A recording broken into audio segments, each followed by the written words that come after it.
Ukraine's armed forces have orchestrated yet another stunning strike on a high-value Russian target, a Buyan-M warship, carrying Kalibr-class missiles to be precise. The ship was utterly crushed after a series of devastating direct drone impacts, and its crew were forced to make a rapid retreat in total disgrace. Here's a full breakdown of what happened and what it means. The incident occurred on August 28 in the Azov Sea, which sits between the Russian mainland and its various occupied territories in Ukraine, like Crimea and Donetsk. For about 14 months, Russia has been launching a lot of missiles from this particular sea. Before that, it preferred to deploy its ships into the much broader Black Sea. But Ukraine quickly learned to counter them, using missiles and various drones, both airborne and maritime, to target the ships and take them out. Suffering so many losses, the Kremlin's commanders decided to change tactics. They moved many of their ships to the Sea of Azov instead, seemingly deeming it a safer space, and started firing Kalibr-class missiles from there. The first big attack from Azov came in June 2024, when 4 Kalibr missiles were launched as part of a larger combined strike on numerous Ukrainian cities and power installations, involving additional missiles and drones. Despite the best efforts of Ukraine's air defenses, the Russians managed to hit several of their targets in areas like Lutsk, Lviv, and Zaporizhia, dealing damage to energy facilities. At the time, Ukrainian Navy spokesperson Dmytro Pletenchuk explained, "This marks a significant turning point because the Russians consider it a safer area compared to the Black Sea." The Navy also noted that Russia had moved no fewer than 9 ships into the Azov Sea, mere days before that first attack took place, while leaving a few behind in the Black Sea. Quickly, Ukrainian military analysts and tacticians got to work breaking down Russia's tactical decision and devising the best ways to respond to it, with Pletenchuk saying that the Russians have decided they can use the Sea of Azov for positioning their ships and launching attacks, before issuing a clear warning to the Kremlin. They seem to forget that the Sea of Azov is also quite close to us. Now, a little more than a year later, Pletenchuk's words have proven quite prophetic, as Ukraine just proved that it can indeed take out Russia's maritime missile platforms in the Azov Sea. And it's all thanks to the extraordinary efforts and intelligent tactics of the Department of Active Measures and the Ukrainian Special Unit, codenamed Primary, and also known as the Ghosts. Working together, these two forces launched a 2-stage attack on one of Russia's Project 21631 Buyan-M missile ships, dealing massive damage in a matter of minutes and putting the Russian crew on board into a state of total panic. The Ghost took control for the first stage of the attack. We've seen numerous reports in the past of this special unit using drones and other weapons to systematically take out Russia's radars, air defenses, logistic hubs, and other high-value targets, all designed to weaken Russia's grip over occupied regions and limit its potential to deal more damage to Ukraine. The Ghost fighters first targeted the ship's radar system, sending a strike drone straight at it. The ship has both an MP-2312 navigation radar to help it find its way, plus a 5P26M1 positive M1 phased array radar designed to detect any air or surface targets in the area.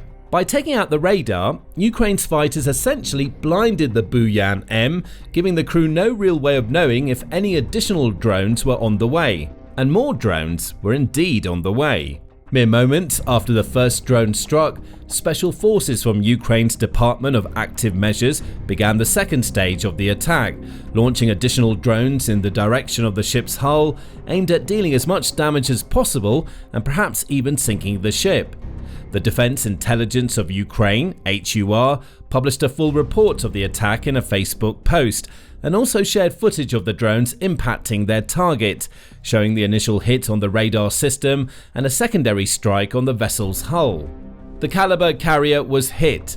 The HUR soldiers hunted down a missile ship of the Buyan-M project in the Sea of Azov. On August 28, 2025, As a result of a joint operation of the Department of Active Measures of the Ministry of Defense of Ukraine and the Special Unit of the Ministry of Defense Primary in the Sea of Azov near the temporarily occupied Crimea, a small missile ship of the aggressor state of Russia, Project 21631 Buyan-M, a carrier of Kalibr cruise missiles, was hit. Fighters of HUR's Special Unit of the Ministry of Defense of Ukraine Primary damaged the ship's radar with an aerial drone strike, while Special Forces of the Department of Active Measures of the HUR attacked the hull of the Kalibr carrier. As a result of the strikes, the Russian missile ship, which was in the area of potential launch of Kalibr missiles in Temruk Bay, was damaged and was forced to leave the combat duty area. The armed struggle continues. As the Post notes, Ukraine's attack wasn't quite enough to sink the ship, but its crew were forced to make a hasty and embarrassing retreat from the area.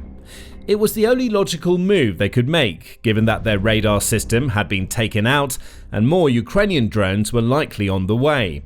Had they remained in the area, the crew, which can be comprised of up to 36 people on a vessel like this, may have suffered a much grimmer fate. Their ship would likely have sustained additional hits and irreparable damage, eventually taking on water before sinking to the depths of the Azov Sea, never to be seen again. Even after making its rapid retreat, the ship will now most likely require extensive repairs before it can be used again. That means Russia will have to pour more money, time and resources into fixing this vessel, and with so many other repair bills to pay and expensive pieces of infrastructure to rebuild, thanks to Ukraine's many successful strikes of recent times, the Kremlin's budget is spiraling rapidly out of control. Alternatively, if Russia's engineers see that the damage to the Buyan-M is particularly extensive and may take too much time or money to fix, they may simply send the ship to the scrapyard or a storage facility for the time being. However, it's worth noting that ships like this are of special importance to Russia's naval forces. Only 15 Buyan-class corvettes were ever created, with just 12 of those being the superior Buyan-M variety. Each one measures 240 feet or 73 meters in length, with a displacement of almost 950 tons and a draft of just over 8 feet or 2.5 meters. They can reach peak speeds of 25 knots, which is the equivalent of around 29 miles per hour or 46 kilometers per hour, and each vessel has an endurance of about 15 days at sea before requiring refueling, with a maximum range of around 1,500 nautical miles. That means these ships are more than capable of spending extended periods of time at sea away from port, carrying out missions or getting into positions for precise, targeted missile strikes on Ukrainian targets, and they have the potential to deal massive damage with those attacks. Their weapons include an A190 100mm cannon, a pair of AK-630M anti-aircraft guns, and up to 8 Club S Kalibr anti-ship missiles, which can also be fired on land-based targets. The Buyan-M is also equipped with 4 Igla 1M surface-to-air missiles, SAMs, mounted on a 3M47 Gibka launcher. There are also multiple machine guns dotted around these warships, with dozens of trained and experienced crew members on board to use them. With such a diverse array of armaments, the Buyan-M is a formidable piece of hardware. The Kalibr missiles are the stars of the show and hold the most destructive potential, but the 100mm cannon, surface-to-air missiles and anti-aircraft guns are vital for survivability. They allow the Buyan-M to defend itself against other ships or aircraft. These ships are also equipped with the aforementioned radar systems, modern communication systems, and other advanced technologies, all of which assist with navigation, positioning, survivability, etc. In this case, however, none of the Buyan's weapons or onboard technologies were strong enough to stop a couple of simple Ukrainian drones dishing out millions of dollars of damage and forcing the ship to flee. It's a big win for Ukraine for several key reasons. Firstly, and perhaps most importantly, Taking out a Buyan-M warship, even temporarily, helps to minimize Russia's ability to launch Kalibr missiles at Ukraine's towns, cities, military, and civilians. It reduces the Kremlin's long-range strike capabilities and undermines its naval power projection. As stated, only a relatively small number of these ships exist. It's not like there are thousands or even hundreds of them, in which case a single loss here and there wouldn't make much difference in the grand scheme of things. But there are only a dozen. So when one gets hit or taken out, Russia suffers. It may have already had plans in place for that particular ship. Perhaps it was on its way to a strategic position in the Azov Sea in preparation for a missile attack on Kyiv or some other city. Now, at least for the time being, it most likely won't be dealing any damage anytime soon. That's hugely important because the destructive potential of a Buyan-M cannot be underestimated. Back in March 2022, not long after Russia's invasion of Ukraine began, a Buyan-M was captured on camera, launching all 8 of its onboard Kalibr missiles in the direction of a Ukrainian arms depot. The video was released by the Russian Ministry of Defense in a clear show of power, a demonstration of what the Kremlin's ships could do, designed to frighten and intimidate the people of Ukraine and embolden the soldiers of Russia. At the time, Russian Defense Ministry spokesman Igor Konashenkov stated that the missiles had successfully struck a Ukrainian arms depot near the small village of Warship, allegedly destroying numerous weapons, including those given to Ukraine by its Western allies, though this was never officially confirmed by anyone outside of Russia. Regardless of whether that particular story is true or not, there's no doubt that Kalibr missiles are exceptionally powerful. Ian Williams, Deputy Director of the Missile Defense Project at the Center for Strategic and International Studies, has compared them to US Tomahawk missiles, which are known for their long range and destructive force. These are Russia's long-range naval sea-based cruise missiles, similar to the US Tomahawk. They use satellite navigation along with some onboard inertial guidance. Those navigation systems help Kalibr missiles travel hundreds of miles to strike their targets. Their exact range has never been certified, with Russian sources claiming that Kalibrs can travel up to 1,600 miles or 2,500 kilometers, while Western sources, like the US Department of Defense, estimate their maximum range at closer to 870 miles or 1,400 kilometers. Even if the real range is closer to the US estimate, 870 miles is still a big distance. If Russia positions its warships in the right areas around the Azov Sea, an 870-mile range would be enough to easily strike anywhere in Ukraine, from eastern cities like Dnipro and Kharkiv to the central capital of Kyiv and western regions too. Each missile is also equipped with pop-out wings, stabilizers, and control fins to provide maneuverability in the air, guidance systems inside the nose, large amounts of fuel for sustained flight, and turbojet engines that allow some variants to reach supersonic speeds of up to Mach 3, or 3 times the speed of sound, equating to around 2,300 miles per hour. Once launched, they are able to fly autonomously, though can continue to receive data via satellite communications to update their routes as they travel.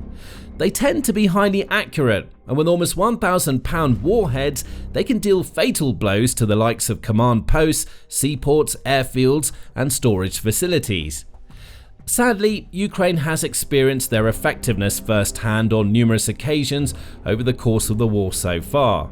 Mere weeks into the war, for example, a Kalibr cruise missile struck a military barracks near the southern Ukrainian city of Mykolaiv, killing 8 Ukrainian soldiers who were simply sleeping in their beds at the time of the strike. Later that year, in July 2022, 3 Kalibr missiles hit the center of the city of Vinnytsia, killing at least 20 people, including 3 children. Later that month, more Kalibr missiles struck the port of Odessa, and in the years since, we've seen Kalibrs hit Ukrainian infrastructure like power plants and substations, causing casualties and havoc across the country.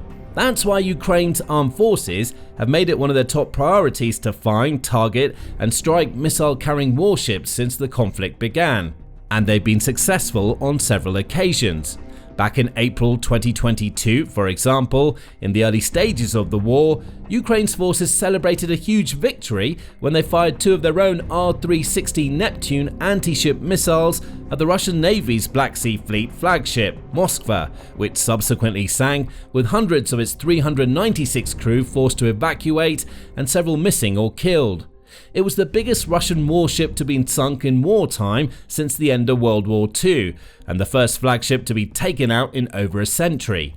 Like Buyan-M's, the Atlant-class Moskva had missile launch capacities and was equipped with both P-1000 Vulcan anti-ship missiles and S-300F Fort long-range surface-to-air missiles. Just a couple of months later, in July 2022, Ukrainian drone operators dealt serious damage to a Buyan-M corvette, which was later pictured being towed along the Russian Volga River, with numerous holes visible on its hull and deckhouse. Another successful strike was recorded a couple of years later, in April 2024, when a former Russian soldier defected and assisted Ukraine's intelligence agency by starting a fire on board a Buyan-M and stealing data about the Baltic Fleet and Russian military industry. Later in 2024, a Ukrainian A-22 drone struck the Kaspik naval base, reportedly damaging yet another Buyan-class corvette in the process, along with a couple of Russian Gepard-class frigates. So, the latest strike in the Azov Sea is just one in a series of successful attacks on these kinds of vessels. They all have an impact, as they all make it much harder for Russia to carry out its devastating missile strikes.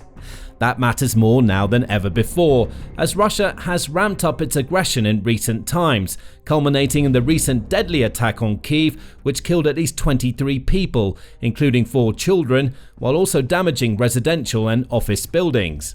The attack involved more than 600 drones and missiles, making it one of the largest aerial assaults of the entire war so far, and it provides further proof that, at least for the time being, the Kremlin appears to have little interest in ending the conflict and agreeing a peace deal. Instead, it's intensifying its assaults, relying even more heavily on drones and missiles to deal far-reaching damage on targets all over Ukraine, killing and wounding both military personnel and innocent civilians ruthlessly and indiscriminately. As Ukraine continues to endure terrible attacks like this, it's imperative that the country not only digs in and defends itself, but also finds a way to strike back at Russia. That's another of the reasons why this warship wipeout is so valuable from the Ukrainian perspective. Not only does it delay and disrupt Russia's missile launch capabilities, which should in turn help to save lives and prevent damage, but it also gives the Kremlin additional problems to solve. Now, rather than using the damaged Buyan-M as part of their upcoming attack plans, Russian commanders will instead have to spend time and resources repairing it and rewriting their strategies to account for this loss, along with all the other major losses they have suffered of late. Losses like the 2 oil refineries, the Kubyshev refinery and the Afipsky refinery, which were both hit by Ukraine's forces overnight on August 28, further crippling the Kremlin's energy sector, which is essentially the backbone of the Russian economy. While Russia fires massive swarms of drones and missiles almost at random, hitting homes, offices and other targets with no apparent thought or plan, apart from dealing as much damage as possible, Ukraine continues with its proven strategy of picking and choosing its targets with the utmost care, identifying the structures and locations that matter the most and provide the most value for Russia before taking them out. Through this, Ukraine's attacks often prove far more impactful than Russia's from a military standpoint, as they leave the Kremlin with millions or even sometimes billions worth of damage to deal with and fewer high-value military assets to rely on as the war continues. Now, you can learn more about another recent strike of this kind in our video, looking how Ukraine's forces managed to obliterate a Russian airbase in the Voronezh region, taking out 2 bombers and deactivating a very expensive and important air defense system in the process. Alternatively, for more of a big picture view of how the war is progressing and why it's Ukraine, not Russia, that's in the ascendancy, check out our deep dive look at how Ukrainians have mastered the art of drone warfare to reshape the battlefield as we know it. And finally, make sure to subscribe to our trusted channel too, so you can stay in the know and up to date on all the latest and most significant news from the front lines of Ukraine and elsewhere.